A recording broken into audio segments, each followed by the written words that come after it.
Dalam peta jalan reformasi birokrasi di Indonesia, transparansi dan akuntabilitas bukan sekedar mandat administratif, melainkan persyarat fundamental bagi terwujudnya tata kelola pemerintahan yang bersih. Kedua konsep ini merupakan instrumen yang bersifat simbiosis.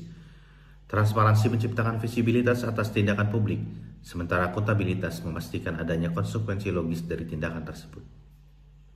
Tanpa keterbukaan informasi, mekanisme pertanggungjawaban akan lumpuh karena penyimpangan tetap tersembunyi di ruang gelap birokrasi. Sebaliknya, transparansi tanpa akuntabilitas hanya akan menghasilkan tontonan pelanggaran yang mengikis kepercayaan publik tanpa memberikan efek jera atau perbaikan sistemik. Urgensi keterbukaan ini paling tepat diilustrasikan melalui metafora klasik Hakim Agung Amerika Serikat Louis Brandeis yang menyatakan bahwa cahaya matahari adalah disinfektan terbaik.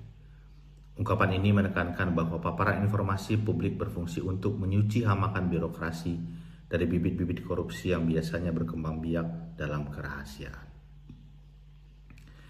Data KPK per 31 Desember 2025 menunjukkan bahwa sejak tahun 2004 hingga 2025 terdapat berbagai pola korupsi, seperti kecurangan dalam pengadaan barang jasa pemerintah, gratifikasi, pemerasan, penyalahgunaan anggaran, hingga tindak pidana pencucian uang. Perilaku korupsi juga dilakukan oleh berbagai macam profesi maupun jabatan, seperti anggota DPR, DPRD, kepala lembaga kementerian, kepala daerah, PNS, jaksa, hakim, polisi, hingga pihak swasta dan korporasi. Kondisi tersebut menunjukkan bahwa korupsi telah menjalar ke berbagai aspek dan merupakan permasalahan yang memiliki dampak besar, seperti merugikan keuangan negara, memperlebar ketimpangan sosial dan ekonomi dalam masyarakat, hingga mengurangi kepercayaan masyarakat terhadap institusi pemerintah. Proses penindakan kasus korupsi melalui penegakan hukum, mulai dari penyidikan, penuntutan hingga eksekusi putusan pengadilan masih menjadi tulang punggung dalam melakukan pemberantasan korupsi Indonesia, karena dianggap akan memberikan efek jera kepada pelaku korupsi serta masyarakat. Proses penindakan juga dianggap dapat menjadi cara untuk melakukan pemulihan keuangan negara akibat korupsi, dan hal ini ditunjukkan dengan penyelamatan keuangan negara sebesar 122 triliun, aset recovery sebesar 833 miliar, dan pendapatan dari kegiatan penindakan sebesar 448,2 miliar berdasarkan laporan tahunan KPK tahun 2025. Pemerintah Indonesia telah mengimplementasikan berbagai kebijakan, termasuk menyusun regulasi hukum dan membentuk KPK untuk mengatasi permasalahan korupsi. Kendati demikian, upaya tersebut belum menunjukkan hasil yang signifikan, sebagaimana tercermin dari masih tingginya praktik korupsi di lingkungan eksekutif, legislatif, dan yudikatif.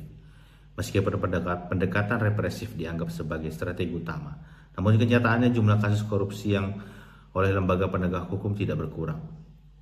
Data KPK menunjukkan tidak terdapat penurunan yang signifikan dalam penanganan kasus korupsi dari tahun 2018 sampai 2025. Bahkan pada periode tahun 2020 sampai 2023, penyidikan atas kasus korupsi mengalami kenaikan. Pencegahan korupsi di Indonesia membutuhkan koalisi pro-akuntabilitas yang melintasi batas antara negara dan masyarakat sipil.